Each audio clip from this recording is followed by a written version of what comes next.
In the 1940s, a young Warren Buffett pedaled through Omaha's streets on a simple bicycle, delivering newspapers. For him, transportation was purely functional, a means to earn and learn. This frugal habit foreshadowed his future philosophy. Wealth isn't about luxury, but maximizing value. At 14, he filed his first tax return, deducting his bike as a work expense, a cheeky early lesson in financial pragmatism. Buffett's first car wasn't a Cadillac, but a used 1950s Dodge for $150. While Wall Street peers flaunted luxury vehicles, he saw cars as depreciating liabilities. This choice reflected his value investing creed: buy undervalued assets. His office parking lot became a statement: wealth grows by avoiding unnecessary costs, a lesson he'd later teach Berkshire shareholders. In the 1960s, Buffett frequently rode trains between Omaha and New York. The rhythmic clatter of tracks mirrored his investing rhythm: patient, steady. He'd analyze annual reports en route, turning travel time into research hours. Unlike flashy CEOs with private jets, he believed time is money, but waste is sin. Trains symbolized his long-term mindset. Even as Berkshire grew in the 1970s, Buffett refused corporate jets. Colleagues gasped as he arrived at meetings via taxi, once quipping, "I'd rather explain why I don't own a jet than why I need one." His $3 cab rides versus rivals' $3,000 flights highlighted a key principle: overhead eats returns. Frugality wasn't poverty, it was strategic.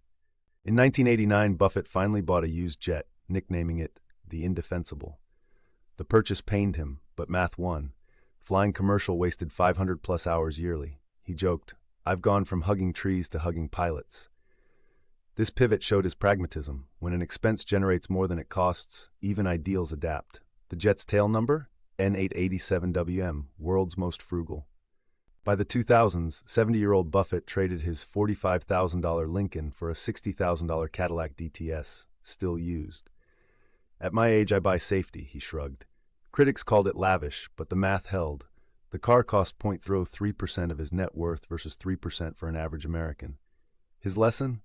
Wealth lets you prioritize value over price, but excess remains indefensible. In 1998, Buffett bought NetJets, profiting from others' private jet addiction.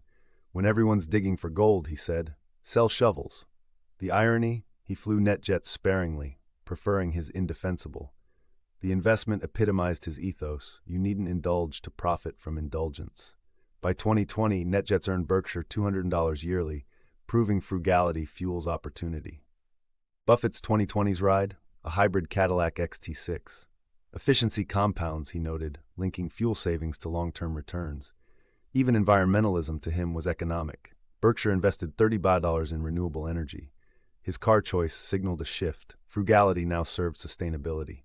The lesson? True value adapts to changing times without losing its core. In the smartphone era, Buffett stuck to chauffeured cars without Uber. Why? "I trust humans over algorithms." His backseat ritual: reading physical newspapers, calling it primary research. This analog habit, like his value investing, relied on tangible data over trends. The cost? 100-hour versus $10 Uber rides, but to him, time saved justified the premium.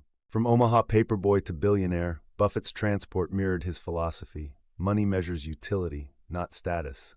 His $100 net worth made a $1 subway ride 100 times cheaper for him than for average riders, yet he chose value. The takeaway?